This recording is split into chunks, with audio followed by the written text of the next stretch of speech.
Hi friends, welcome to IAS APSC TSPC lectures. So Indian polity సిరీస్ని మనం again continue చేస్తున్నాం. అయితే ఇంతకుముందు వీడియోస్లో చేసిన పద్ధతి ఏంటంటే అది కొంచెం సివిల్స్ ఓరియంటెడ్గా ఉందని చాలా మంది ఫీడ్బ్యాక్ ఇచ్చారు.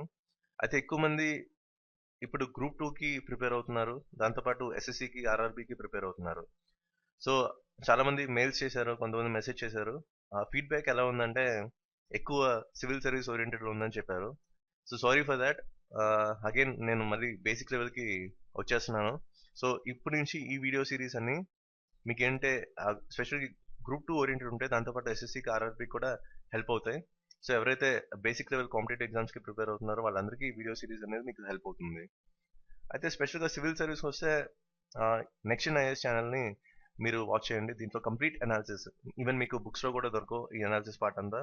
సో స్పెషల్గా ఇండియన్ పాలిటీతో పాటు ఎవరైతే public administration, political science optional ఉన్నారో వాళ్ళకి కూడా ఈ నెక్స్ట్ ఇన్ ఐఏఎస్లో ఇండియన్ పాలిటీ సిరీస్ మీకు బాగా హెల్ప్ అవుతుంది. ఎందుకంటే కంప్లీట్ అనాలిసిస్ మీకు దొరుకుతుంది. ఈవెన్ బుక్స్లో కూడా ఆ పాయింట్స్ ఉండవు. సో కంప్లీట్ కవరేజ్ ఇవ్వడం జరిగింది నెక్స్ట్ ఇన్ ఐఏఎస్ ఛానల్లో ఇండియన్ పాలిటీకి. ఇంకా కమింగ్ వీడియోస్లో ఫుల్ అనాలిసిస్ అనేది మీకు కనిపిస్తుంది. అయితే గ్రూప్ 2 వాళ్ళకి అంటే స్పెషల్గా ఒక కాన్సెప్ట్ నేను డిజైన్ చేశాను. గ్రూప్ 2కే కాదు, ఎనీ కాంపిటేటివ్ ఎగ్జామ్ అనమాట. సో వన్స్ ఈ కాన్సెప్ట్ మనకి ఐడియా ఉంటే ఎలాంటి కాంపిటేటివ్ ఎగ్జామ్ మనం ఈజీగా క్రాక్ చేయొచ్చు. సో స్పెషల్గా ఈ ఫేక్ కాన్సెప్ట్ అనేది మనకి సివిల్ సర్వీస్ వాళ్ళకి బాగా హెల్ప్ అవుతుంది. సో దాంతోపాటు ఎవరైతే గ్రూప్స్కి ప్రిపేర్ అవుతున్నారో, లేకపోతే ఎస్ఎస్సికి, లేకపోతే ఆర్ఆర్బికి, లేకపోతే ఏ కాంపిటేటివ్ ఎగ్జామ్ సరే ఈ కాన్సెప్ట్ అనేది మీకు బాగా హెల్ప్ అవుతుంది. సో ఇంచుమించు మీరు ఈ కాన్సెప్ట్ అప్లై చేసుకుంటే 90% ఆఫ్ ది స్కోర్, మీకు 90% ఆఫ్ ది సిలబస్ ఈజీగా కవర్ చేయొచ్చు విత్ ఇన్ షార్ట్ టైంలో. సో కొంతమంది మెసేజ్ చేశారు, నిఖిల్ రెడ్డి అని. ఏంటంటే చాలా టెన్స్గా ఫీల్ అవుతున్నాం, సిలబస్ చూస్తే ఎక్కువ ఉంది, ప్రిపరేషన్ టైం చూస్తే తక్కువ ఉందని చెప్పి మెసేజ్ చేశారు. సో మీరు సిలబస్ పరంగా ఎక్కువ చూస్తే మాకు ఎక్కువగా కనిపిస్తుంది, కానీ దాన్ని మనం ఎలా షార్టన్ చేసుకోవాలి, ఎలా స్మార్ట్గా సింప్లిఫై చేసుకోవాలి సిలబస్ని, నెక్స్ట్ టాపిక్స్ అనేది మీకు ఈ ఫేక్ కాన్సెప్ట్ ద్వారా చెప్తాను. సో వన్స్ ఈ టెక్నిక్స్ అన్ని మీరు అప్లై చేసుకుంటే ఎంత సిలబస్ అయినా సరే మీరు ఈజీగా కవర్ చేయొచ్చు విత్ ఇన్ వెరీ షార్ట్ టైంలో. దాంతోపాటు లాస్ట్ 30 days రివిజన్ ఎలా చేయాలి కూడా మీకు ఆ టెక్నిక్ని మీకు చెప్తాను. రివిజన్ అంటే చాలా మంది అంటే రివిజన్ అంటే చదివిందే మళ్ళీ చదువుతారు, కానీ యాక్చువల్గా రివిజన్ అంటే అది కాదు ప్రొసీజర్. సో రివిజన్ ఎలా చేయాలి కూడా మీకు కమింగ్ వీడియోస్లో మీకు చెప్తాను. సో ఇక్కడ మనకి ఫేక్ కాన్సెప్ట్ అంటే ఏంటి, ఇక్కడ ఎఫ్ అంటే నథింగ్ బట్ ఫ్యాక్ట్స్ అనమాట. సో ఫస్ట్ ఏంటంటే మనకి ఏ టాపిక్ అయినా సరే మనం ఫ్యాక్ట్స్తో డీల్ చేస్తాం. సో ఫ్యాక్ట్స్ నుంచి మనం నెక్స్ట్ వచ్చేది ఏంటి, అనాలిసిస్. సో అనాలిసిస్ పార్ట్ నేను ఎక్కువ కవర్ చేయను, జస్ట్ 1 or 2 పాయింట్స్ నేను మీకు ఇచ్చేస్తాను. ఈ అనాలిసిస్ అనేది ఎక్కువ మనకి సివిల్ సర్వీస్కి, నెక్స్ట్ గ్రూప్ 1 మెయిన్స్కి బాగా హెల్ప్ అవుతుంది ఆస్పిరెంట్స్కి. సో అనాలిసిస్ పార్ట్ మీకు చెప్పినట్టు నెక్స్ట్ ఐఏఎస్ ఛానల్లో చూడండి.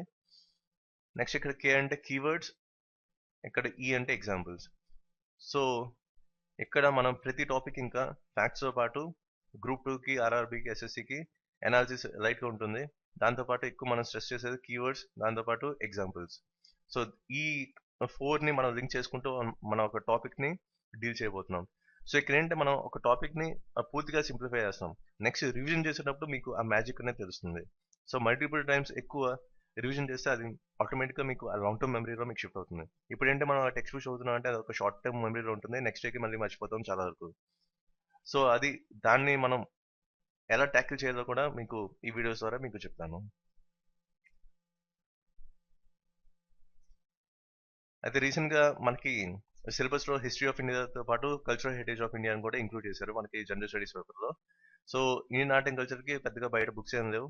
సో ఇన్ కేస్ మీకు Indian art and culture subject మీకు సింపుల్గా కావాలి అని అనుకుంటే ఈ లింక్ ద్వారా మీరు డౌన్లోడ్ చేసుకోవచ్చు. దీంట్లో కూడా ఆల్మోస్ట్ అన్ని టెక్నిక్స్ని కవర్ చేశాను. దాంతోపాటు ఏంటంటే ఇక్కడ రీసెంట్గా ఈ నెక్స్ట్ ఇన్ ఐఏఎస్ ఛానల్లో ఇండియన్ ఆర్ట్ అండ్ కల్చర్ మొత్తం సిలబస్ అంతా కవర్ చేయడం జరిగింది. సో దీన్ని ఎలా చెప్పాలంటే రీసెంట్గా నేను రాసిన ప్రిలిమ్స్ అండ్ మెయిన్స్లో మొత్తం ఆల్మోస్ట్ అన్ని క్వశ్చన్స్ డైరెక్ట్గా కానీ ఇండైరెక్ట్గా కానీ ఈ వీడియోస్ నుంచి అండ్ ఈ స్టడీ మెటీరియల్ నుంచి కవర్ అయినాయి. ఈవెన్ కొన్ని బుక్స్లో కూడా పాయింట్స్ లేవు, అవన్నీ కూడా ఈ మెటీరియల్లో కవర్ అవ్వడం జరిగింది. స్పెషల్గా చెప్పాలంటే మెయిన్స్లో ఉన్న హర్పన్ సివిలేషన్ కనీసం ఒక్క టెక్స్ట్ బుక్లో కూడా ఆ పాయింట్స్ అన్ని లేవు, కానీ నా మెటీరియల్ ఏదైతే నా వీడియోస్ ఎవరు చూసారో కంప్లీట్ ఆన్సర్ని ప్రజెంట్ చేయగలిగారు. సో అదంతా అలాంటి వే ఆఫ్ అప్రోచ్ కూడా Indian art and culture study material and వీడియోస్లో ఉన్నది. సో ఏంటంటే మొత్తం 100% సక్సెస్ రేట్ వచ్చింది అండ్ సిలబస్ అంతా కవర్ చేయడం జరిగింది త్రూ ఇమేజ్. ప్రతి దానికి ఇమేజ్ అనేది లింక్ చేస్తూ వచ్చాను ఎలా అయితే వీడియోస్ ఉన్నాయో సేమ్ అలాగే వన్ లైనర్ అప్రోచ్ కూడా ఫాలో అవ్వడం జరిగింది. సో ఈ లింక్ ద్వారా మీరు ఇండియన్ ఆర్ట్ అండ్ కల్చర్ని మొత్తం ఆ మెటీరియల్ మొత్తాన్ని డౌన్లోడ్ చేసుకోవచ్చు. అయితే టాపిక్లోకి వస్తే మనకేంటే మీకు ఆల్రెడీ చెప్పినట్టు ఇంతకుముందు మైండ్ మ్యాప్ మెథడ్ని మనం ఫాలో అవుతున్నాం ఇండియన్ పాలిటీకి. సో దాంతోపాటు స్పెషల్గా ఏంటంటే కొన్ని ఎగ్జాంపుల్స్ని మనం లింక్ చేస్తున్నాం. So total facts with some techniques, దాంతోపాటు మనం కొన్ని ఎగ్జాంపుల్స్ని మనం లింక్ చేసుకుంటూ మన ఇండియన్ పాలిటీ సిరీస్ని కంటిన్యూ చేద్దాం. సో ఇక్కడ మనం స్పెషల్గా ఫోకస్ చేయాల్సింది అంటే ఇండియన్ పాలిటీలో కీవర్డ్స్ అనమాట. సో కీవర్డ్స్ని ఎలా పిక్ చేసుకోవాలి కూడా అదొక పెద్ద ఛాలెంజ్. సో ఏంటంటే ఈ కీవర్డ్స్ని మనం గుర్తుపెట్టుకుంటే ఎలాంటి క్వశ్చన్ అయినా, ఎలాంటి మల్టిపుల్ చాయిస్ క్వశ్చన్ అయినా సరే మనం ఈజీగా ఆన్సర్ చేయొచ్చు. సో ఆ మెథడ్ని కూడా మీకు నెరేట్ చేస్తాను. సో ఫస్ట్ ఇక్కడ government of India act 1858. So ఇది బేసికల్గా 1857 మన సిపాయి మ్యూట్ని. దీన్ని కూడా సిపాయి మ్యూట్నీకి ఇంకో పేరు ఏంటంటే first war of independence. So దీని తర్వాత మనకి 1858లో మనకి బ్రిటిష్ క్రౌన్లోకి మొత్తం పవర్ అంతా ట్రాన్స్ఫర్ అయింది. ఎక్కడి నుంచి? ఈస్ట్ ఇండియా కంపెనీ నుంచి. సో ఈస్ట్ ఇండియా కంపెనీ మొత్తం పవర్స్ అన్ని పోయే, ఆ పవర్స్ అన్ని కూడా ఎవరికి ట్రాన్స్ఫర్ అయ్యాయంటే బ్రిటిష్ క్రౌన్కి ట్రాన్స్ఫర్ అయ్యాయి. అయితే ఈ యాక్ట్ని మనం గవర్నమెంట్ ఆఫ్ ఇండియా యాక్ట్ 1858 కూడా ఈ 1857 సిపాయి మ్యూట్నీ తర్వాత వచ్చింది. సో ఈ యాక్ట్ ఇంకో పేరు అంటే act for the good government of India. So ఇది ఇలాంటివి కూడా అనడానికి ఛాన్సెస్ తక్కువ ఉన్నాయి, కానీ మనకి బేసిక్ లెవెల్ ఎగ్జామ్స్ ఏంటంటే ఆర్ఆర్బి లాంటివి కూడా ఇలాంటివి అడిగే ఛాన్సెస్ మనకి కనిపిస్తున్నాయి. సో దీనికి ఇంకో పేరు అంటే act for the good government of India. So స్పెషల్గా ఈ యాక్ట్ తాలూకా ఫ్యూచర్స్ వస్తే మనకి బ్రిటిష్ క్రౌన్ ఇప్పుడు పవర్లోకి వచ్చింది. సో డైరెక్ట్గా క్వీన్ అనేది ఇక్కడ రూల్ చేయడానికి ఛాన్సెస్ లేవు. సో అందుకని చెప్పి వాళ్ళు వైస్ రాయ్ని, నెక్స్ట్ సెక్రటరీ ఆఫ్ స్టేట్ని అపాయింట్ చేశారు. సో ఇక్కడ వైస్ రాయ్ అంటే మన బ్రిటిషర్స్ తాలూకా డైరెక్ట్ రిప్రజెంటేషన్ అనమాట. అంటే ఇంతకుముందు మనకి గవర్నర్ జనరల్ ఆఫ్ ఇండియా అని ఉండేవాళ్ళు, కానీ మనకి బ్రిటిష్ క్రౌన్ రూల్లోకి వచ్చిన తర్వాత వైస్ రాయ్ ఆఫ్ ఇండియా అని చేంజ్ చేశారు. సో ఈ వైస్ రాయ్ ఎవరంటే మన బ్రిటిష్ క్రౌన్ తాలూకా డైరెక్ట్ రిప్రజెంటేటివ్. సో ఆల్రెడీ వీళ్ళంటే గవర్నర్ జనరల్ నుంచి వైస్ రాయ్ కింద చేంజ్ చేశారు కాబట్టి ఇక్కడ ఫస్ట్ వైస్ రాయ్ కింద ఎవరు అపాయింట్ అయ్యారంటే లార్డ్ కన్నింగ్. సో ఈ లార్డ్ని మనం గుర్తుపెట్టుకోకుండా జస్ట్ కన్నింగ్ అని గుర్తుపెట్టుకున్నాం. సో మీరు ఈ కుక్కని చూసే ఇదొక కన్నింగ్ డాగ్ గా ఉంది. సో జస్ట్ కన్నింగ్ అని గుర్తుపెట్టుకోండి. వన్స్ ఈ పిక్చర్ మీకు మైండ్లో స్ట్రైక్ అయితే ఆటోమేటిక్గా ఫస్ట్ వైస్ రాయ్ అంటే లార్డ్ కన్నింగ్. ఎందుకంటే ఫస్ట్ ఇమీడియట్గా మీకు స్ట్రైక్ అయితే మీ బుర్ర ఏంటంటే ఈ పిక్చర్ అనమాట. సో ఈ డాగ్ తాలూకా పిక్చర్ మీకు ఇమీడియట్గా స్ట్రైక్ అయితే ఆటోమేటిక్గా ఈ కన్నింగ్ అని మీరు ఈజీగా పాయింట్అవుట్ చేయొచ్చు క్వశ్చన్లో. నెక్స్ట్ ఏంటంటే ఇంతకుముందు ఈస్ట్ ఇండియా కంపెనీ టైంలో మనకి రెండు గ్రూప్స్ కింద ఉండేవి. ఒకటి బోర్డ్ ఆఫ్ కంట్రోల్ అండ్ ఇంకోటి కోర్ట్ ఆఫ్ డైరెక్టర్స్. సో ఈ రెండింటిని పూర్తిగా అబాలిష్ చేసి ఈ డ్యూయల్ గవర్నమెంట్ని మొత్తం అబాలిష్ చేస్తారు. సో ఇంతకుముందు ఈస్ట్ ఇండియా కంపెనీ టైంలో ఈ board of control and court of directors ఉండేది. సో కంప్లీట్ ఈ డబుల్ గవర్నమెంట్ కానీ లేకపోతే డ్యూయల్ గవర్నమెంట్ అని కూడా అంటాం. సో దీనికి కంప్లీట్ ముగింపు అనేది ఈ యాక్ట్ ద్వారా పడింది. నెక్స్ట్ ఏంటంటే ఒక కొత్త ఆఫీస్ని ఫామ్ చేశారు, దాని పేరే సెక్రటరీ ఆఫ్ స్టేట్. సో ఈ సెక్రటరీ ఆఫ్ స్టేట్ ఎవరంటే మన ఇండియన్ అడ్మినిస్ట్రేషన్ ఏదైతే ఉందో అది complete authority, complete sole power అంతా ఈ సెక్రటరీ ఆఫ్ స్టేట్లో ఉంటుంది. నెక్స్ట్ ఇక్కడ ఏంటంటే మనకి యాక్చువల్గా ఈ సెక్రటరీ ఆఫ్ స్టేట్ ఎవరంటే సింపుల్గా చెప్పాలంటే మన బ్రిటిష్ క్యాబినెట్ తాలూకా మెంబర్ అని చెప్పుకోవచ్చు. అలాగే ఈయన అల్టిమేట్గా మనకి బ్రిటిష్ పార్లమెంట్కి ఒక రెస్పాన్సిబుల్ పర్సన్ ఇండియాలో అని కూడా చెప్పుకోవచ్చు. సో ఈయనకి సపోర్ట్గా ఒక అడ్వైజరీ ప్యానల్గా ఒక 15 మెంబర్ కౌన్సిల్ని కూడా ఏర్పాటు చేశారు. సో ఈ 15 మెంబర్స్ అంటే జస్ట్ ఒక అసిస్టెంట్స్ అనమాట. ఒక కీ డెసిషన్స్ అప్పుడు నెక్స్ట్ కొన్ని అడ్వైజెస్ ఇవ్వడంలో వీళ్ళు సపోర్ట్గా ఉంటారు మన సెక్రటరీ ఆఫ్ స్టేట్కి. సో ఈ కౌన్సిల్ మొత్తానికి చైర్మన్ ఎవరంటే సెక్రటరీ ఆఫ్ స్టేట్. సో ఇది యాక్చువల్గా మనకి మైండ్ మ్యాప్ మెథడ్ ద్వారా గుర్తుపెట్టుకోవడానికి. జస్ట్ ఈ కీవర్డ్స్ని మీరు గుర్తుపెట్టుకుంటే సరిపోతుంది. నెక్స్ట్ ఈ కీవర్డ్స్ని కూడా ఒక సింపుల్ లాజిక్ ఉంది. ఫస్ట్ ఆఫ్ ఆల్ మనకి రివైజ్ చేసేటప్పుడు మనం మళ్ళీ టెక్స్ట్ బుక్ చదవాల్సిన పని లేదు. జస్ట్ ఈ మైండ్ మ్యాప్ని మీరు చూసుకుంటే ఆటోమేటిక్గా పాయింట్స్ అన్ని స్ట్రైక్ అవుతాయి. నెక్స్ట్ ఈ కీవర్డ్స్ ఏవైతే ఉన్నాయో ఈ ఫార్మాట్లో రాసుకోండి. అంటే ఇక్కడ లార్డ్ కన్నింగ్, ఇక్కడేమో ఎండ్ ఆఫ్ డ్యూయల్ గవర్నమెంట్, ఇక్కడేమో secretary of state, next 15 member council. Just ఈ ఫార్మాట్లో రాసుకుంటే బ్రెయిన్ అనేది ఈ టైప్లో ఫీడ్ అవుతుంది అన్నమాట. అదే మనకి వన్ లైనర్ అప్రోచ్లో ఇలా అంటే బ్రెయిన్ ఎక్కువ తీసుకోదు, కానీ ఈ ఫార్మాట్లో తీసుకుంటుంది. కీవర్డ్స్ అనేది ఎప్పుడైనా సరే ఈ ఫార్మాట్లో రాసుకుంటే మీకు రివైజ్ చేసేటప్పుడు జస్ట్ 1 by 1 ఈ కీవర్డ్స్ని చూసుకుంటూ వెళ్ళిపోతే మీకు రివిజన్ అనేది చాలా ఈజీ అయిపోతుంది. సో ఇదొక టైప్ ఆఫ్ మెథడ్ రివిజన్ ఎలా చేయాలనేది. మన స్పెషల్గా హారిజాంటల్ వెర్టికల్ టైప్లో చూసుకుంటే మనకి ఎక్కువ ఈ ఫార్మాటే మనకి బ్రెయిన్ ఎక్కువ ఇన్పుట్ అనేది తీసుకుంటుంది. నెక్స్ట్ మనకి రివైజ్ చేసేటప్పుడు కూడా ఈ మెథడే మనకి ఎక్కువ హెల్ప్ అవుతుంది. సో అందుకని చెప్పి ఈ మెథడ్ని మీరు కూడా ఫాలో అయితే మీకు కంపల్సరీ మీకు రివిజన్ అప్పుడు కూడా మీకు చాలా హెల్ప్ అవుతుంది. అయితే దీన్ని మనం ఒక సింపుల్ ఎగ్జాంపుల్స్లో మనం ఎలా గుర్తుపెట్టుకోవచ్చు. ఫర్ ఎగ్జాంపుల్ ఇక్కడ వైస్రాయ్ లార్డ్ కనింగన్ తీసుకున్నాం. సో ఇక్కడ నుంచే మనం స్టార్ట్ చేద్దాం ఫీచర్స్ని. ఫస్ట్ ఆఫ్ ఆల్ మనం ఈ 1858కి ఈ ఇగ్నో యూనివర్సిటీతో నేను లింక్ చేస్తున్నాను. సో ఇగ్నో యూనివర్సిటీ కంపల్సరీ ఒక వైస్ ఛాన్సలర్ ఉంటాడు. సో ఇక్కడ వైస్ ఛాన్సలర్ అంటే సింపుల్గా వి అంటే ఇక్కడ వైస్రాయ్, ఇక్కడ సి అంటే కన్నింగ్. సో ఇక్కడ ఇగ్నో యూనివర్సిటీ దానికి వైస్ ఛాన్సలర్ అంటే చాలా కన్నింగ్ అని మనం సింపుల్గా మనం బ్రెయిన్లో పెట్టుకుందాం. సో ఇది ఒక షార్ట్ స్టోరీ టెక్నిక్లో కూడా మనం లింక్ చేసుకోవచ్చు ఒక ఎగ్జాంపుల్గా. సో ఫర్ ఎగ్జాంపుల్ ఇక్కడ వైస్రాయ్ మనకి ఇక్కడ ఎవరు కన్నింగ్. సో ఇక్కడ వైస్ ఛాన్సలర్ పెట్టుకున్నాం. సో ఇక్కడ మనకి ఒక 2 వర్డ్స్ కింద మనం తీసుకుంటే దీన్ని డబుల్ వర్డ్స్ అనుకుందాం. సో ఇక్కడ ఏంటంటే మనకి డబుల్ గవర్నమెంట్ అని తీసుకోవచ్చు. లేకపోతే ఇక్కడ ఇగ్నో యూనివర్సిటీ ప్రొఫెసర్స్ ఉన్నారు, వాళ్ళ ఒక రకమైన రూల్ ఉంటుంది. నెక్స్ట్ మన ఇగ్నో యూనివర్సిటీ వీసీ అంటే తను ఒకలాగా అనుకుంటాడు. సో సింపుల్గా ఏంటంటే ఒక డ్యూయల్ గవర్నమెంట్ అనేది రన్ అవుతుందని యూనివర్సిటీ కూడా మనం అనుకోవచ్చు. సో ఇలాగా మనకి ఈ డ్యూయల్ గవర్నమెంట్ కానీ డబుల్ గవర్నమెంట్ కూడా మనం ఈజీగా గుర్తుపెట్టుకోవచ్చు. ఇంకా సెక్రటరీ ఆఫ్ స్టేట్కి వస్తే ప్రతి యూనివర్సిటీ వైస్ ఛాన్సలర్కి ఒక సెక్రటరీ ఉన్నాడు అనుకోండి. సో సెక్రటరీ అనేది గుర్తుంచుకుంటే మనకి ఈ సెక్రటరీ ఆఫ్ స్టేట్ని కూడా మనం ఈజీగా లింక్ చేసుకోవచ్చు. నెక్స్ట్ ఈ 15 మెంబర్ కౌన్సిల్ని ఎలా గుర్తుపెట్టుకోవాలి. ఫర్ ఎగ్జాంపుల్ ఇక్కడ ది పీపుల్స్ అని తీసుకుందాం. ఇక్కడ ఇగ్నో ఉంది, ఈ మొత్తం ఇన్ లెటర్స్ 5. ఇక్కడ యూనివర్సిటీ మొత్తం ఇన్ లెటర్స్ 10. సో మనకి 10 + 5 15 అవుతుంది. సో ఇలాగా మనం ఈ 15 మెంబర్ కౌన్సిల్ని కూడా మనం ఈజీగా గుర్తుపెట్టుకోవచ్చు. సో ఇది actual government of India act 1858. దీంట్లో మనకి ఎక్కువ మనం ఫోకస్ చేయాల్సింది అంటే వైస్రాయ్ ఎవరంటే lord cunning, next secretary of state. So ఈ రెండు మనకి ఎక్కువ హైలైట్ అవుతుంది పాయింట్స్. నెక్స్ట్ మనకి ఇండియన్ కౌన్సిల్ యాక్ట్ 1861 చూద్దాం. సో ఈ యాక్ట్ ద్వారా మనకి ఏంటంటే ఫర్ ద ఫస్ట్ టైం మనకి ఈ రిప్రజెంటేటివ్ ఇన్స్టిట్యూషన్స్ అనేవి స్టార్ట్ అయ్యాయి. అంటే ఇక్కడ ఇండియన్స్ని ఒక లా చేసే పద్ధతిలో ఇంక్లూడ్ చేయడం అనమాట. So for the first time మనకి త్రూ 1861 యాక్ట్ మనకి రిప్రజెంటేటివ్ ఇన్స్టిట్యూషన్స్ అనేవి స్టార్ట్ అయ్యాయి. ఎలాగంటే మనల్ని ఒక ఆపర్చునిటీ కింద తీసుకున్నారు, ఒక లా తయారు చేయడానికి మనకి ఛాన్స్ అనేది దొరికింది అనేది కూడా ఇక్కడి నుంచే స్టార్ట్ అయింది. నెక్స్ట్ ఇక్కడ ఏంటంటే డీసెంట్రలైజేషన్ అనేది స్టార్ట్ అయింది. సో ఇంతకుముందు మనం చూసుకుంటే 1773 రెగ్యులేటింగ్ యాక్ట్ నుంచి 1833 వరకు సెంట్రలైజ్డ్ అడ్మినిస్ట్రేషన్ అనేది కనిపించింది. సో ఇక్కడ ఏంటంటే ఫర్ ద ఫస్ట్ టైం మనకి లెజిస్లేటివ్ డివల్యూషన్ కూడా ఇక్కడ నుంచే స్టార్ట్ అయిందని చెప్పుకోవాలి. సో ఇక్కడ నుంచి మనకి 1861లో మనకి ఏంటంటే ఇక్కడ డీసెంట్రలైజేషన్ ఆఫ్ పవర్స్ అని చెప్పుకోవాలి. సో ఇంకా మీకు డీసెంట్రలైజేషన్ ఆఫ్ పవర్స్ అంటే సింపుల్గా ఈ డీసెంట్రలైజేషన్ గుర్తుపెట్టుకోవాలంటే జస్ట్ ఒక పంచాయతీరాజ్ ఇన్స్టిట్యూషన్స్ తీసుకోండి. సో ఇక్కడ ఏంటి డీసెంట్రలైజేషన్ ఆఫ్ పవర్స్ జరగడం వల్ల ఈ పంచాయతీరాజ్ ఇన్స్టిట్యూషన్స్ అనేవి స్టార్ట్ అయ్యాయి. సో ఇది యాక్చువల్గా డీసెంట్రలైజేషన్ కూడా ఎలా లింక్ చేసుకోవచ్చు అనేది.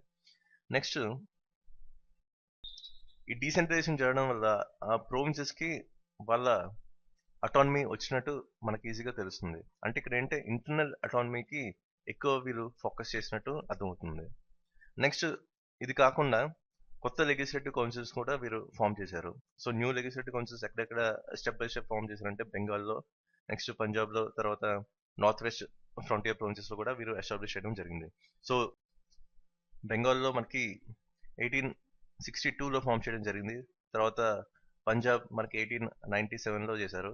నెక్స్ట్ నార్త్ వెస్ట్ ఫ్రంటియర్ ప్రొవిన్స్కి వస్తే 1866లో చేశారు. సో ఇది యాక్చువల్గా ఈ న్యూ లెజిస్లేటివ్ కౌన్సిల్స్ ఎప్పుడెప్పుడు స్టెప్ బై స్టెప్ ఫార్మేషన్ అయ్యాయని.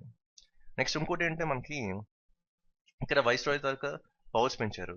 సో వీళ్ళంటే ఒక స్మూత్ లెవెల్ ఆఫ్ అప్రోచ్ ఏదైతే ఉన్నాయో బిజినెస్ ట్రాన్సాక్షన్స్ కానీ, ఇంటర్నల్ ట్రేడ్ కానీ, ఎక్స్టర్నల్ ట్రేడ్ కానీ, సో ఇలాంటివన్నిటికీ కొంత కొత్త పవర్ని వీళ్ళు మన వైస్రాయ్ ఎవరైనా లార్డ్ కనింగ్కి ఇచ్చారనమాట. సో ఇది ఈ సిస్టమ్ పేరు అంటే పోర్ట్ఫోలియో సిస్టమ్. సో ఈ పోర్ట్ఫోలియో సిస్టమ్ అంటే ఏంటి, ఇప్పుడు ఇక్కడ మనకి ఒక వైస్రాయ్ కౌన్సిల్ ఉంది. సో ఇక్కడ ఎవరో ఒకరిని కానీ కొంతమందిని కానీ ఒక ఇన్ఛార్జ్ కింద ఫామ్ చేశారు. ఇన్ కేస్ తిను ఆబ్సెన్స్ ఉంటే ఈ ఇన్ఛార్జెస్ ఎవరైతే ఉన్నారో వీళ్ళు కొన్ని ఆర్డర్స్ని ఫైనలైజ్ చేయొచ్చు. ఎవరి ద్వారా, on behalf of viceroy council అని ఈజీగా ఈ పోర్ట్ఫోలియో సిస్టమ్ ద్వారా వీళ్ళకి పవర్ అనేది ఇచ్చారనమాట. సో ఇది పోర్ట్ఫోలియో సిస్టమ్ తరఫు main importance and background concept. Next ఇంకోటి ఏంటంటే ఇక్కడ వైస్రాయ్ యొక్క పవర్ కూడా కొంచెం పెంచడం జరిగింది. ఏంటంటే ఇప్పుడు నుంచి ఈ యాక్ట్ ద్వారా ఈ వైస్రాయ్ అనేది కొన్ని ఆర్డినెన్సెస్ ని పాస్ చేసుకోవచ్చు. సో ఇన్ కేస్ ప్రెసెంట్ మన కాన్స్టిట్యూషన్ తీసుకున్న ఈ ఆర్డినెన్స్ యొక్క పవర్స్ అనేది మనకు కనిపిస్తున్నాయి. సో ఈ ఆర్డినెన్సెస్ ఏంటంటే స్పెషల్గా మనం ఎమర్జెన్సీ టైంలో యూస్ చేస్తాం. సో ఇన్ కేస్ ఏదైనా ఎమర్జెన్సీస్ అప్పుడు సడన్ గా మనకి ఈ పార్లమెంట్ సెషన్స్ లేకపోతే ఆ టైంలో మనకి ఈ ఆర్డినెన్స్ పాస్ చేయడానికి మనకి అవకాశం ఉంటుంది. సో ఈ ఆర్డినెన్స్ యొక్క మెయిన్ టెన్యూర్ ఎంత అంటే 6 months అనమాట. సో ఎలాంటి బిట్స్ కూడా మీకు ఎస్ఎస్సి లాంటివి కూడా అడిగారు. సో ఆర్డినెన్స్ యొక్క మెయిన్ టెన్యూర్ ఎంత, టైం పీరియడ్ ఎంత అంటే 6 months. సో ఇది ఇండియన్ కౌన్సిల్ యాక్ట్ 1861 యొక్క మెయిన్ ఓవర్ వ్యూ. సో దీన్ని మనం కొన్ని ఎగ్జాంపుల్స్ తో మనం ఎలా లింక్ చేసుకోవచ్చు. So first of all for example ఒక జనరల్ లైఫ్ ఎగ్జాంపుల్ తీసుకుందాం. మీరు ఒక బ్యాంక్ పిఓ అనుకోండి. సో మీరు బ్యాంక్ పిఓగా మీరు ప్రొబేషన్ టైంలో వర్క్ చేసినప్పుడు మీకు టోటల్ 2 డిపార్ట్మెంట్స్ ని మీ అండర్లో పెట్టారన్నమాట. అంటే 2 heads ని. సో ఒక హెడ్ అంటే రికరింగ్ డిపాజిట్, ఇంకో హెడ్ అంటే క్లియరింగ్ లో ఉన్న లోకల్ చెక్స్. సో దీని నుంచి మనం ఇది ఎలా లింక్ చేసుకోవచ్చు. సో ఇక్కడ మేము చూసుకుంటే బ్యాంక్ పిఓ అన్నాం కాబట్టి ఇక్కడ పిఓ తీసుకున్నాం. సో ఇక్కడ పి అంటే మనకి పోర్ట్ఫోలియో సిస్టమ్, ఓ అంటే ఆర్డినెన్స్ అనమాట. సో ఇక్కడ రికరింగ్ డిపాజిట్ లో ఆర్డిఎన్ తీసుకున్నాం. సో ఇక్కడ ఆర్ అంటే మనకి రిప్రజెంటేటివ్ ఇన్సూరెన్స్ అండ్ డి అంటే డీసెంట్రలైజేషన్. నెక్స్ట్ ఇక్కడ క్లియరింగ్ లో లోకల్ చెక్స్ అన్నాం కాబట్టి ఇక్కడ ఏంటంటే కొత్త లెజిస్లేటివ్ కౌన్సిల్స్ ని ఫామ్ చేశారు త్రూ దిస్ యాక్ట్ అనమాట. సో ఇలాగా మనం ఈజీగా ఇండియన్ కౌన్సిల్ యాక్ట్ 1861 ని ఈజీగా గుర్తుపెట్టుకోవచ్చు. నెక్స్ట్ మనకి ఏంటంటే ఇండియన్ కౌన్సిల్ యాక్ట్ 1892. సో దీని ద్వారా ఈ యాక్ట్ ద్వారా మనకి ఏంటంటే సెంట్రల్ లెవెల్లో నెక్స్ట్ ప్రొవిన్షియల్ లెవెల్లో మనకి లెజిస్లేటివ్ కౌన్సిల్ తరపు మెంబర్స్ కెపాసిటీని ఆ సైజ్ ని పెంచడం జరిగింది. సో దాంతోపాటు 1892 యాక్ట్ ద్వారా మనకి బడ్జెట్ లో మనకి డిస్కస్ చేసే అవకాశం కూడా మనకి పెరిగింది. సో స్పెషల్ గా బడ్జెట్ డిస్కషన్ అనేది ఇక్కడ మెయిన్ మనకి ఇంపార్టెంట్ అనేది చెప్పుకోవచ్చు. సో దాంతోపాటు మనకి బడ్జెట్ డిస్కషన్ నెక్స్ట్ మెంబర్స్ కూడా ఇంక్రీజ్ చేయడం. ఇక్కడ ఇంకో కొత్త పద్ధతి ఏంటంటే నాన్ అఫీషియల్ మెంబర్స్ ని మనం నామినేట్ చేసుకుంటాం. సో నామినేషన్ కూడా ఎలా అంటే కొన్ని పవర్ఫుల్ బాడీస్ అంటే suppose Bengal chamber of commerce లాంటివి తీసుకుంటే వీళ్ళు ఈ నాన్ అఫీషియల్ మెంబర్స్ ని నామినేట్ చేశారు. ఎలా అంటే త్రూ ఎలక్షన్ ప్రాసెస్ అనమాట. సో ఫస్ట్ టైం మనకి ఈ ఎలక్షన్ ప్రాసెస్ అనేది మనం వింటున్నాం అనమాట. సో ఈ ఎలక్షన్ ప్రాసెస్ ద్వారా మనం కొంతమంది నాన్ అఫీషియల్ మెంబర్స్ ని మనం నామినేట్ చేసుకున్నాం. సో ఇది సెంట్రల్ లెజిస్లేటివ్ కౌన్సిల్ చూసుకుంటే మీకు ఈ బెంగాల్ ఛాంబర్ ఆఫ్ కామర్స్ ని దృష్టిలో పెట్టుకొని కొంతమంది నామినేట్ చేయడం జరిగింది, అంటే త్రూ ఎలక్షన్ ప్రాసెస్. అదే ప్రొవిన్షియల్ లెజిస్లేటివ్ కౌన్సిల్లో ఏంటంటే మనకి కొన్ని డిస్ట్రిక్ట్ బోర్డ్స్, కొన్ని మున్సిపాలిటీస్, నెక్స్ట్ జమీందార్స్, ఛాంబర్స్ వీళ్ళు కొంతమందిని నామినేట్ చేసుకోవడం వల్ల ఈ నాన్ అఫీషియల్ మెంబర్స్ ని అపాయింట్ అయ్యారు అనమాట. సో ఇది యాక్చువల్గా ఇండియన్ కౌన్సిల్ యాక్ట్ 1892. సో దీన్ని మనం ఎలా లింక్ చేసుకోవచ్చు. సో ఇక్కడ మనకేంటంటే ఇక్కడ బడ్జెట్ డిస్కషన్ అనేది చాలా ఇంపార్టెంట్. దాంతోపాటు నాన్ అఫీషియల్ మెంబర్స్ అంటే ఎలక్షన్ కెపాసిటీ అని కూడా మనం చెప్పుకోవచ్చు. సో ఇక్కడ బడ్జెట్ డిస్కషన్ కాబట్టి మనకి మెయిన్ ఫోకస్ ఏరియా ఈ మూవీతో మనం లింక్ చేసుకోవచ్చు. ఏంటి మూవీ అంటే బడ్జెట్ పద్మనాభం. సో దీంట్లో కూడా మనకి ఎక్కువ మంది మనుషులు కనిపిస్తున్నారు, అంటే ఇక్కడ మెంబర్స్ ఎక్కువ పెరిగారని మనకు తెలుస్తుంది. సో ఇక్కడ ఏంటంటే సెంట్రల్ లెవెల్, ప్రొవిన్షియల్ లెవెల్స్ లో and nomination of non official members కూడా ఇక్కడ మనం లింక్ చేసుకోవచ్చు. ఎందుకంటే ఎక్కువ మంది మనకి పిక్చర్ లో కనిపిస్తున్నారు కాబట్టి ఇక్కడ మనకి సెంట్రల్ లెవెల్ అండ్ ప్రొవిన్షియల్ లెవెల్లో లెజిస్లేటివ్ కౌన్సిల్ మెంబర్స్ సైజ్ పెరిగిందని ఈజీగా మనం ఫైండ్ అవుట్ చేసుకోవచ్చు త్రూ ఈ పిక్చర్. దాంతోపాటు మన నాన్ అఫీషియల్ మెంబర్స్ కాబట్టి ఒక ఎలక్షన్. సో సింపుల్ గా బెంగాల్ ఛాంబర్ ఆఫ్ కామర్స్ అని గుర్తుపెట్టుకొని సరిపోతుంది సెంట్రల్ లెవెల్లో. నెక్స్ట్ మరి అంత డెప్త్ రాడు.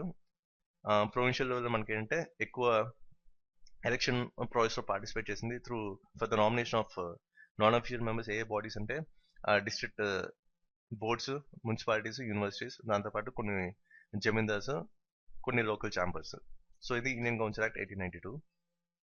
నెక్స్ట్ మనం ఇండియన్ కౌన్సిల్ యాక్ట్ 1909కి వస్తే ఇది కూడా స్పెషల్గా ఈ యాక్ట్ ద్వారా మనకి అగైన్ మనకి లెజిస్లేటివ్ కౌన్సిల్లో మన సైజ్ పెరిగింది both at the central level and provincial level. దాంతోపాటు ఇక్కడ ఒక బ్యాక్లాగ్ అని చెప్పుకోవచ్చు. ఇక్కడ ఏంటంటే మనకి అఫీషియల్ కెపాసిటీ లేకపోతే అఫీషియల్ మెజారిటీ ఏదైతే ఉందో అది మొత్తం సెంట్రల్ లెజిస్లేటివ్ కౌన్సిల్ మాత్రం పెట్టారు. కానీ ప్రొవిన్షియల్ లెజిస్లేటివ్ కౌన్సిల్ మనకి ఆల్రెడీ మనకి నాన్ అఫీషియల్ మెజారిటీ మనకి ఆల్రెడీ పాత యాక్ట్ లో ఏదైతే ఉందో అది కంటిన్యూ అవ్వడం జరిగింది. అయితే దీంట్లో ఈ యాక్ట్ లో ఏంటంటే ఇంతకుముందు మనకి బడ్జెట్ డిస్కషన్ మాత్రమే జరిగింది, కానీ ఈ యాక్ట్ లో మనకి ఎక్కువ క్వశ్చన్స్ అడగడానికి ఛాన్సెస్ ఉన్నాయి. ఇక్కడ ఏంటంటే ఎక్కువ క్వశ్చన్స్ అడగడానికి ఛాన్సెస్ లేవు అన్నమాట. కానీ ఇక్కడ ఏంటంటే ఎక్కువ క్వశ్చన్స్ నెక్స్ట్ బడ్జెట్ డిస్కస్ చేసుకునే టైంలో కూడా కొన్ని రిజల్యూషన్స్ పాస్ చేయడం కూడా మనకి ఈ యాక్ట్ ద్వారా కొంత పవర్ అనేది పెరిగింది. నెక్స్ట్ ఇంకోటి ఏంటంటే ఫర్ ద ఫస్ట్ టైం మనకి ఇండియన్స్ని వాళ్ళ ఎగ్జిక్యూటివ్ కౌన్సిల్లో వాళ్ళ లింక్ చేసుకున్నారన్నమాట. అంటే ఇండియన్స్ అసోసియేషన్ అనేది ఆ ఎగ్జిక్యూటివ్ కౌన్సిల్లో మనకి ఫర్ ద ఫస్ట్ టైం ఈ 1909 యాక్ట్ ద్వారా మనకు కనిపించింది. సో దీని ద్వారా మనకేంటే ఇండియన్స్ ఆ ఎగ్జిక్యూటివ్ కౌన్సిల్ ఉన్న వైస్ రాయ్ గవర్నర్స్ అసోసియేట్ అవ్వడం స్టార్ట్ చేశారు. సో ఇంటరాక్షన్ అనేది ఇక్కడ పెరిగింది. అయితే మీకు ఆల్రెడీ చెప్పినట్టు ఈ ఫస్ట్ టైం ఇండియన్స్ ని అసోసియేట్ చేశారు ఈ ఎగ్జిక్యూటివ్ కౌన్సిల్ చెప్పారు. సో ఫస్ట్ ఇండియన్ ఎవరంటే సత్యేంద్ర ప్రసాద్ సిన్హా. సో ఈయన లా మెంబర్ కింద ఈ ఎగ్జిక్యూటివ్ కౌన్సిల్ లో అపాయింట్ అయ్యారు. సో దీన్ని ఎలా గుర్తుపెట్టుకోవాలి, జస్ట్ 3 years అని గుర్తుపెట్టుకోండి. సో సత్యేంద్ర ప్రసాద్ సిన్హా. సో ఇక్కడ ప్రీవియస్ ఇక్కడ Satyendra is very sad after his appointment as Sinha, that is as law member అని గుర్తుపెట్టుకోవచ్చు మీరు. సో ఇక్కడ 3 years అనేది గుర్తుపెట్టుకుంటే మీకు ఈజీగా ఎగ్జామ్లో మనకి ఆన్సర్ చేయొచ్చు. నెక్స్ట్ ఇంకో బ్యాడ్ డిఫెక్ట్ ఏంటంటే, ఒక పెద్ద negative point Indian council act 1909 అంటే సెపరేట్ ఎలక్టరేట్స్. సో ఇక్కడ ముస్లిమ్స్ కి సెపరేట్ గా ఎలక్టరేట్స్ అనేది స్టార్ట్ చేశారు. అంటే ఇక్కడ ఏంటంటే హిందూ ముస్లిమ్స్ యొక్క డివైడ్ అండ్ రూల్ పాలసీని ఇంప్లిమెంట్ చేసినట్టు మనకి ఈజీగా తెలుస్తుంది. అయితే ఇక్కడ మనకి ఈ కమ్యూనల్ ఎలక్టరేట్స్కి వస్తే ఇక్కడ లార్డ్ మింటో గురించి మాట్లాడుకోవాలి. సో లార్డ్ మింటోకి ఇంకో పేరు ఏంటంటే, ఇది చాలా ఇంపార్టెంట్, ఇది ఈయన పేరు ఫాదర్ ఆఫ్ కమ్యూనల్ ఎలక్టరేట్ అంటారు. So father of communal electorate ఎవరంటే, ఎగ్జామ్లో ఏమైనా ఎస్ఎస్సి లాంటి ఎగ్జామ్స్ రాయినా సరే మీరు ఎవరి పేరు పాయింట్అవుట్ చేయాలంటే లార్డ్ మింటో. సో ఇది ఎలా గుర్తుపెట్టుకోవాలంటే, జస్ట్ ఈ మింటో ఫ్రెష్ యాడ్ని గుర్తుపెట్టుకోండి. సో ఇండియన్ కౌన్సిల్ యాక్ట్ 1909 చూసిన వెంటనే మీకు ఈ మింటో ఫ్రెష్ యాడ్ని గుర్తుపెట్టుకుంటే మనకి దీని బ్యాక్గ్రౌండ్ మొత్తం ఈజీగా తెలుసుకోవచ్చు. నెక్స్ట్ మనం ఇండియన్ కౌన్సిల్ యాక్ట్ 1919కి వస్తే, దీంట్లో ఏంటంటే ఈ యాక్ట్ ద్వారా మనకి ఈ సెంట్రల్ లెవెల్ ఉన్న నెక్స్ట్ ప్రొవిన్షియల్ లెవెల్ ఉన్న సబ్జెక్ట్స్ని మొత్తం సెపరేట్ చేసి పడేశారు. అంటే ఇక్కడ ఏంటంటే మనకి ఈ సెంట్రల్ లెవెల్లో ప్రొవిన్షియల్ లెవెల్లో కానీ వాళ్ళు వాళ్ళ ఓన్ లాస్ని డిజైన్ చేసుకోవచ్చు అని ఒక అథారిటేటివ్ పవర్ కూడా ఇవ్వడం జరిగింది. అయితే ఇక్కడ మనకి స్పెషల్గా చెప్పాలంటే మనకి ప్రొవిన్షియల్ సబ్జెక్ట్స్ ఏవైతే ఉన్నాయో దీన్ని 2 parts కింద డివైడ్ చేయడం జరిగింది. ఒకటి ఏంటంటే ట్రాన్స్ఫర్డ్ సబ్జెక్ట్స్ కింద, ఇంకోటి రిజర్వ్డ్ సబ్జెక్ట్స్ కింద డివైడ్ చేయడం జరిగింది. సో దీన్ని మనం ఈ ట్రాన్స్ఫర్ రిజర్వ్ సబ్జెక్ట్స్ 2 areas ఉన్నాయి కాబట్టి ఇది ఒక డబుల్ రూల్ అని కూడా చెప్పుకోవచ్చు. సో సింపుల్గా దీన్ని ఏమంటాం అంటే మనం డైరెక్ట్ అంటాం అనమాట. దాంతోపాటు ఫర్ ద ఫస్ట్ టైం మనకి ఈ బైకామరలిజం, దాంతోపాటు డైరెక్ట్ ఎలక్షన్స్ని మనం చూసాం. సో ఇక్కడ బైకామరలిజం అంటే ఏంటి, ఇక్కడ మనం చూసినట్టు అప్పర్ హౌస్ లోవర్ హౌస్ ఎలా ఉన్నాయో అప్పుడు కూడా మనకి అప్పర్ హౌస్ అంటే మనకి కౌన్సిల్ ఆఫ్ స్టేట్ ఉండేది, అలాగే లోవర్ హౌస్ అంటే మనకి ఈ లెజిస్లేటివ్ అసెంబ్లీ ఉండేది. సో ఇది యాక్చువల్గా బైకామరలిజం యొక్క main important area. Next direct elections కూడా ఫస్ట్ టైం మనకి ఈ యాక్ట్ ద్వారా మనకి ఇంట్రడ్యూస్ చేశారు. సో తర్వాత మన ఎగ్జిక్యూటివ్ కౌన్సిల్లో టోటల్ 6 members ఉన్నారు, కానీ ఈ 6 members లో 3 members ఇండియన్స్ కూడా తీసుకోవాలని చెప్పి ఇండియన్ కౌన్సిల్ యాక్ట్ 1919 ద్వారా కూడా మనకి ఆ ఛాన్స్ అనేది వచ్చింది. నెక్స్ట్ ఏంటంటే ఈ యాక్ట్ ద్వారా కూడా మనకి ఈ కమ్యూనల్ రిప్రజెంటేషన్ ఏదైతే ఉందో 1909లో సెపరేట్ ఎలక్టరేట్స్ పెట్టారో ఈ యాక్ట్ ద్వారా ఇంకా అది పెంచడం జరిగింది. సో కమ్యూనల్ రిప్రజెంటేషన్ అనేది పెరగడం జరిగింది. సో ఈ కమ్యూనల్ రిప్రజెంటేషన్ కూడా ఎవరెవరికి ఇచ్చారంటే, మన ఇండియాలో ఉన్న 6కి క్రిస్టియన్స్కి, కొంతమంది ఆంగ్లో ఇండియన్స్కి, కొంతమంది యూరోపియన్స్కి ఈ కౌన్సిల్ ద్వారా ఈ కమ్యూనల్ రిప్రజెంటేషన్ అనేది స్టార్ట్ అయింది. సో దాంతోపాటు మనకి కొత్తగా వచ్చింది అంటే ఫ్రాంచైజీ రైట్స్. సో ఇక్కడ ఫ్రాంచైజీ రైట్స్ అంటే ఓటింగ్ పవర్ అనమాట. సో ఈ ఓటింగ్ రైట్ కూడా కొంతమందికి ఇచ్చారు. అంటే ఎవరెవరైతే ట్యాక్సెస్ పే చేస్తున్నారో వాళ్ళలో కొంతమంది మాత్రమే ఈ ఫ్రాంచైజీ రైట్స్ అనేది ఇవ్వడం జరిగింది. సో ఇది ఒక కొత్త ఫీచర్ ఇండియన్ కౌన్సిల్ యాక్ట్ 1919 ద్వారా.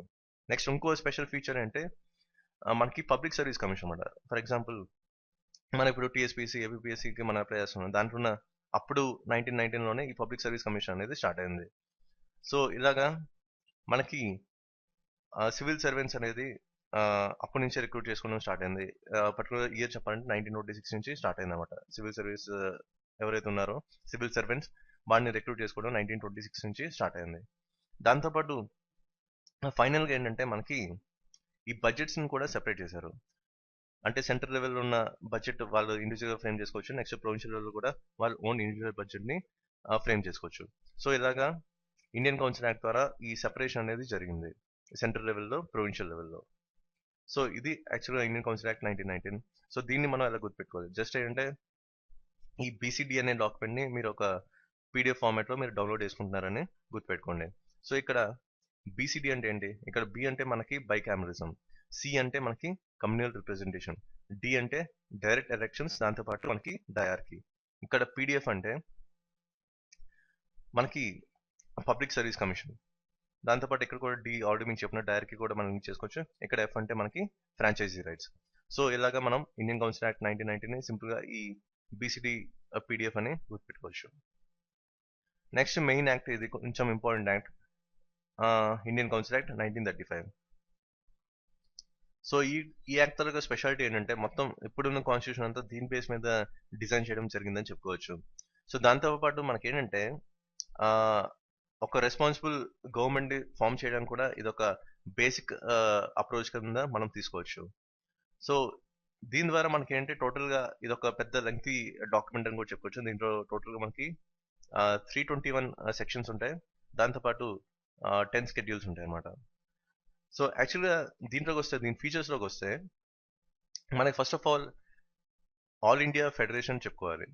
సో ఇక్కడ ఏంటంటే ఈ యాక్ట్ ద్వారా మనకి ఆల్ ఇండియా ఫెడరేషన్ అంటే different provinces, next different principal states and వాటిని యూనిట్స్ కింద కన్సిడర్ చేయడం స్టార్ట్ అయింది అనమాట.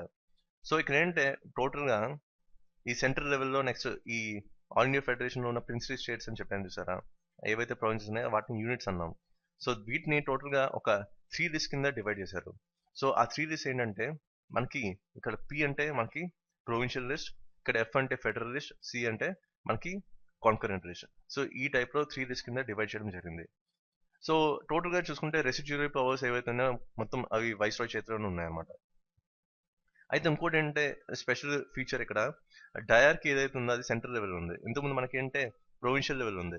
సో ఎక్కడి నుంచి ఏంటంటే ఈ యాక్ట్ ద్వారా మనకి ప్రొవిన్షియల్ లెవెల్లో ఈ డయార్కి అనేది కంప్లీట్గా తీసేశారు.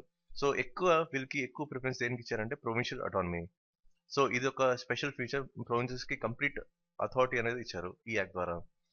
నెక్స్ట్ ఇంకోటి ఏంటంటే బైకామరల్స్ అనేవి టోటల్ 6 ప్రొవిన్సెస్లో ఎస్టాబ్లిష్ చేయడం జరిగింది.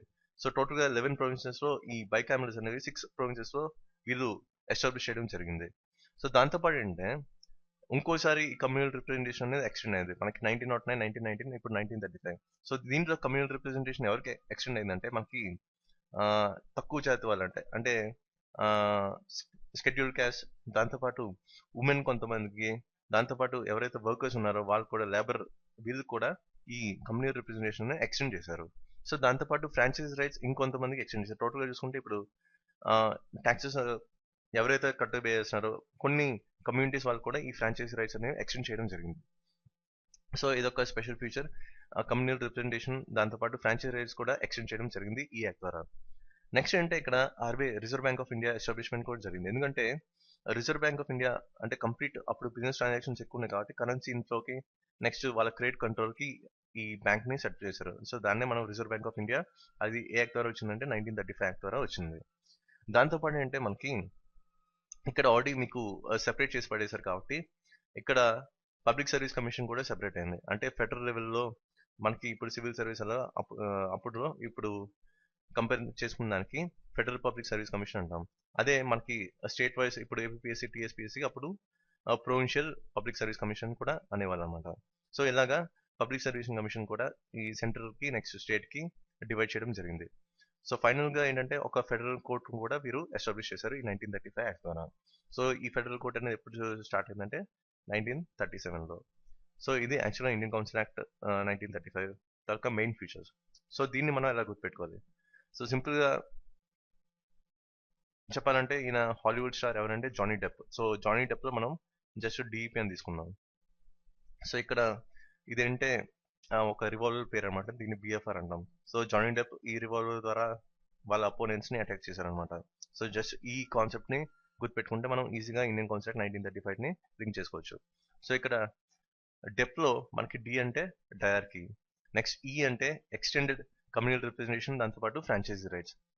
ఇక్కడ మనకి పి అంటే ఒకటి పిఎఫ్సి అని గుర్తుపెట్టుకోవచ్చు.